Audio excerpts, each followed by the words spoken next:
Hi ಎಲ್ಲ ವಿದ್ಯಾರ್ಥಿಗಳೇ. K C E T ಸ್ಟೂಡೆಂಟ್ಗೆ ಎಲ್ಲರೂ ಕೂಡ ವೇಟ್ ಮಾಡ್ತಕ್ಕಂಥದ್ದು ಒಂದೇ ಒಂದು ಸದ್ಯಕ್ಕೆ ಅಂತಂದರೆ K C E T result. ಯಾಕಂದರೆ ಈ K C E T result ಬಂದರೆ ಏನಪ್ಪ ಆಗ್ತದೆ ಅಂತಂದರೆ ನಿಮಗೆ K C E T result ಮೇಲೆ ಏನಾಗ್ತದೆ ಅಂತಂದರೆ ರ್ಯಾಂಕ್ ಅನೌನ್ಸ್ಮೆಂಟ್ ಆಗುತ್ತೆ.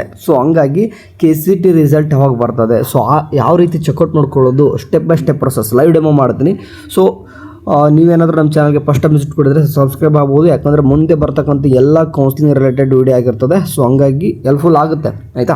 ಸರಿ ಈಗ ಡೈರೆಕ್ಟ್ ವಿಷಯಕ್ಕೆ ಬರ್ತೀನಿ. ಮೊದಲು ನಿಮಗೆ ರಿಸಲ್ಟ್ ಶೀಟ್ ಯಾವ ರೀತಿ ಇರುತ್ತೆ ಅಂತ ಜಸ್ಟ್ ಶೋ ಆನ್ ಮಾಡಿಬಿಡ್ತೀನಿ. ನೋಡಿ, ಇಲ್ಲಿ ಈ ಥರ ನಿಮಗೆ ಆಗಲೇ ನಿನ್ನೇನು ಕೂಡ ತೋರಿಸಿದ್ದು ಯಾವ ರೀತಿ ರಿಸಲ್ಟ್ ಶೀಟ್ ಇರುತ್ತೆ ಅಂತಂದು. ಕಳೆದ ವರ್ಷದ್ದು ತೋರಿಸ್ತಾ ಇದ್ದೀನಿ ನಿಮಗೆ. ಸೀಟ್ ಅಪ್ಲಿಕೇಶನ್ ನಂಬರು, ನೇಮು ಮತ್ತು ಡಿಸಿಪ್ಲಿನ್ ಒಳಗೆ ಏನಿರ್ತದೆ ನಿಮ್ಮ ರ್ಯಾಂಕ್ ಅನೌನ್ಸ್ಮೆಂಟ್ ಮಾಡಿರ್ತಾರೆ. ಯಾವ ಡಿಸಿಪ್ಲಿನ್ ಇದು, ಫಾರ್ ಎಕ್ಸಾಂಪಲ್ ಇಂಜಿನಿಯರಿಂಗ್ ಅನ್ನೋದು ಅದೊಂದು ಡಿಸಿಪ್ಲಿನ್ ಆಗುತ್ತದೆ. ಅದೇ ರೀತಿ BNYS, ಅದೇ ರೀತಿಯಾಗಿ agriculture, veterinary, BS nursing, B ಫಾರ್ಮಡಿ, ಅದೇ ರೀತಿ BPO, BPT, AHS ಈ ಥರದ್ದು ಎಲ್ಲನೂ ಕೂಡ ರ್ಯಾಂಕು ಇದೇ ಒಂದು ರಿಸಲ್ಟ್ ಶೀಟಲ್ಲಿ ಇರ್ತದೆ. ಯಾವ ರೀತಿ ರ್ಯಾಂಕ್ ಅನೌನ್ಸ್ಮೆಂಟ್ ಮಾಡಿರ್ತಾರೆ, ನಿಮ್ಮದು ಒಂದು theory marks, board marks and CET ಇದು ಎರಡೂ ಕೂಡ 50% ಕನ್ಸಿಡರ್ ಮಾಡಿ ರ್ಯಾಂಕ್ ಅನೌನ್ಸ್ಮೆಂಟ್ ಆಗಿರ್ತದೆ. ಇಲ್ಲಿ ಕಾಣಿಸ್ತದೆ ಇದು ರ್ಯಾಂಕ್ ಅನೌನ್ಸ್ಮೆಂಟು. ಆ್ಯಂಡ್ ಕಳೆದ ವರ್ಷದ ಇದೇ ಮಾಡಿದ್ರೆ 0.00 ಅಂತ ಕೊಡ್ತಾರೆ. ಮೀನ್ಸ್ ಏನಂತಾರೆ, ನಿಮ್ಮ ಥರನೇ ಎಕ್ಸಾಕ್ಟ್ ಮಾರ್ಕ್ಸ್ ತೊಗೊಂಡವರು ಕೂಡ ಇನ್ನೊಬ್ರದ್ದು ಅವ್ರದ್ದು 0.00ದಲ್ಲಿ ಕೊಡ್ತಾರೆ. ರ್ಯಾಂಕ್ ಏನು ಡಿಫ್ರೆನ್ಸ್ ಆಗಲ್ಲ, ಎರಡೂ ಕೂಡ ಸೇಮ್ ಇರ್ತದೆ. ಇದು ಕೊಟ್ಬಿಟ್ಟು 0.00, 1, 2, 3 ಈ ಥರ ಕೊಡ್ಕೊಂಡು ಹೋಗ್ತಾರೆ ಅಷ್ಟೇ, ಮತ್ತೇನು ಡಿಫ್ರೆನ್ಸ್ ಆಗಲ್ಲ. ಓಕೆ, ರಿಸಲ್ಟ್ ಯಾವ ರೀತಿ ಚೆಕ್ಔಟ್ ಮಾಡ್ಕೊಳ್ಳೋದು ಲೈವ್ ಡೆಮೋ ತೋರಿಸ್ತೀನಿ ಅಂತ ಹೇಳಿದೆ. ಈ ರೀತಿ ನಾಳೆ ನಿಮಗೆ ರಿಸಲ್ಟ್ ಲಿಂಕ್ ನಾನೇ ನಿಮಗೆ ಪ್ರೊವೈಡ್ ಮಾಡ್ತೀನಿ. ವಾಟ್ಸಪ್ ಗ್ರೂಪ್ ಅಥವಾ ವಾಟ್ಸಪ್ ಗ್ರೂಪ್ ಚಾನಲ್ ಅಥವಾ ಎಲ್ಲಾದರೂ ಜಾಯ್ನ್ ಆಗಿತ್ತಂದರೆ ನಿಮಗೆ ಡೈರೆಕ್ಟ್ ಏನಾಗ್ತದೆ ಅಂತಾರೆ ಲಿಂಕ್ ಕಳಿಸ್ತೀನಿ. ಲಿಂಕ್ ಡೈರೆಕ್ಟ್ ಓಪನ್ ಮಾಡಿದ ತಕ್ಷಣ ಕಾಮನ್ ಇಂಟರ್ನೆಟ್ ಟೆಸ್ಟ್ 2026 ಅಂತ ಬರುತ್ತೆ. ಇದು 25 ಅಂತ ಕಾಣಿಸ್ತದೆ, ಯಾಕಂದ್ರೆ ಹೋದ ವರ್ಷದ್ದು. ಏನು ಮಾಡಬೇಕು, ಎಂಟರ್ ಅಪ್ಲಿಕೇಶನ್ ನಂಬರ್ ಅಂತ ಕಾಣಿಸ್ತದೆ. ನಿಮ್ಮ ಒಂದು KCET ಅಪ್ಲಿಕೇಶನ್ ಫಾರ್ಮಲ್ಲಿ ಹೋದರೆ ಗೊತ್ತಾಗ್ತದೆ ನಿಮಗೆ ಅಪ್ಲಿಕೇಶನ್ ನಂಬರ್ ಸಿಗ್ತದೆ. ಅಪ್ಲಿಕೇಶನ್ ನಂಬರ್ ಇಲ್ಲಿ ಎಂಟರ್ ಮಾಡ್ಕೊತಾರೆ. ಅದಾದ ತಕ್ಷಣ 4 ಕ್ಯಾರೆಕ್ಟರ್ ಯುವರ್ ನೇಮ್ ಅಂತ ಕೇಳಿರ್ತಾರೆ. ಫಾರ್ ಎಕ್ಸಾಂಪಲ್ ಇಲ್ಲಿ ಎಕ್ಸಾಂಪಲ್ ಕೂಡ ಕೊಟ್ಟವ್ರು ಯಾವ ರೀತಿ ಅಪ್ಲೈ ಮಾಡೋದು ಅಂತಂದು. ಫಾರ್ ಎಕ್ಸಾಂಪಲ್ ನೋಡಿ, ಈ ಥರ ನಿಮ್ಮ ಏನಾದರೂ ಇತ್ತಪ್ಪ, CS ಲಹಾರಿ ಅಂತ ಇತ್ತು.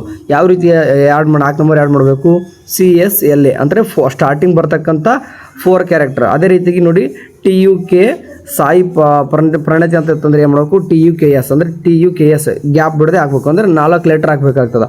ಅದೇ ರೀತಿಯಾಗಿ HD ಅನಿತಾ ಅಂತ ಇತ್ತಂದರೆ HDAN ಅಷ್ಟೇ. ಅಂದರೆ ಅದೇ ರೀತಿಯಾಗಿ ನಂದಿತಾ ಅಂತ ಇದೆ, ಅದನ್ನೇನಾದರೂ ಆ್ಯಡ್ ಮಾಡಿದರೆ ಏನಾಗುತ್ತೆ, KNAN ಅಂತ ಆ್ಯಡ್ ಮಾಡಿಬಿಟ್ರೆ ಸಾಕು. ಓಕೆ, ಅಂದರೆ ಏನು ಹೇಳ್ತಿದ್ರೆ ಸ್ಟಾರ್ಟಿಂಗ್ 4 ಕ್ಯಾರೆಕ್ಟರ್ ಏನು ಕಾಣಿಸ್ತಿದ್ದಾವ ಹೆಸರದ್ದು ಅದನ್ನು ಹಾಕಬೇಕು.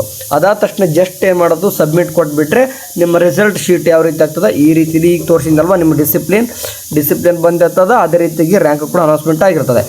ಟೋಟಲಾಗಿ ಸಿಂಪಲ್ ಇದೆ, ಚೆಕ್ ಮಾಡ್ಕೊಳ್ಳೋ ದೊಡ್ಡ ವಿಷಯ ಏನಲ್ಲ. ನಿಮ್ಮ application number and your name ಹಾಕಿಬಿಟ್ರೆ ಸಾಕು. ನೇಮ್ ಯಾವ ರೀತಿ ಸ್ಟಾರ್ಟಿಂಗ್ 4 ಕ್ಯಾರೆಕ್ಟರ್, ಲೈಕ್ ಇನ್ನೂ ಕೂಡ ಹೇಳ್ತೀನಿ ನೋಡಿ. ಸಿಂಪಲಾಗಿ ಹೇಳ್ಬೇಕಂದ್ರೆ ಯಾರಾದರೂ ಹೆಸರು ರಮೇಶ್ ಅಂತ ಇಟ್ಕೊಂಡಿದ್ದೀರಾ, RAME ಇಷ್ಟೇ ಹಾಕ್ಬೇಕು, 4 ಕ್ಯಾರೆಕ್ಟರ್ ಅಷ್ಟು, ಆಯಿತಾ. ಇಷ್ಟು ಹಾಕಿಬಿಟ್ರೆ ಸಾಕು. ನೆಕ್ಸ್ಟ್ ಸಬ್ಮಿಟ್ ಕೊಡಬೇಕು. ಅಪ್ಲಿಕೇಶನ್ ನಂಬರ್ ಅಂತೂ ನಿಮ್ಗೆ ಗೊತ್ತಿದೆ ಎಲ್ಲರೂ ಕೂಡ. ಅಪ್ಲಿಕೇಶನ್ ನಂಬರ್ ಆ್ಯಂಡ್ ಅದೇ ರೀತಿಗೆ 4 ಕ್ಯಾರೆಕ್ಟರ್ ನೇಮ್ ಹಾಕಿ ಸಬ್ಮಿಟ್ ಕೊಟ್ಬಿಟ್ರೆ ರಿಸಲ್ಟ್ ಶೀಟ್ ಶೋ ಆಗ್ತದೆ.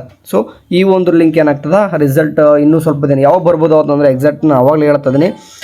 ಜೂನ್ 2 ಇಲ್ಲ 3 ಇಲ್ಲ 4 ಈ ಡೇಟ್ ಒಳಗಡೆ ಬರೋ ಸಾಧ್ಯತೆ ಜಾಸ್ತಿ ಇದೆ ಅಷ್ಟೇ. ಯಾವ ಬೇಕಾದರೂ ಬರ್ಬೋದು ಈ ಡೇಟ್ ಒಳಗೆ. ನಾನು ನಿಮ್ಗೆ ಲಿಂಕ್ ಬಂದ ತಕ್ಷಣ ಏನು ಮಾಡ್ತೀನಿ, ವಾಟ್ಸಪ್ ಗ್ರೂಪ್ ಅಥವಾ ಚಾನಲ್ಗೆ ತಿಳಿಸ್ತೀನಿ. ಅಲ್ಲಿವರೆಗೆ ಚಾನಲ್ ನೋಡ್ತೀನಿ. ಟೇಕ್ ಕೇರ್, ಬಾಯ್.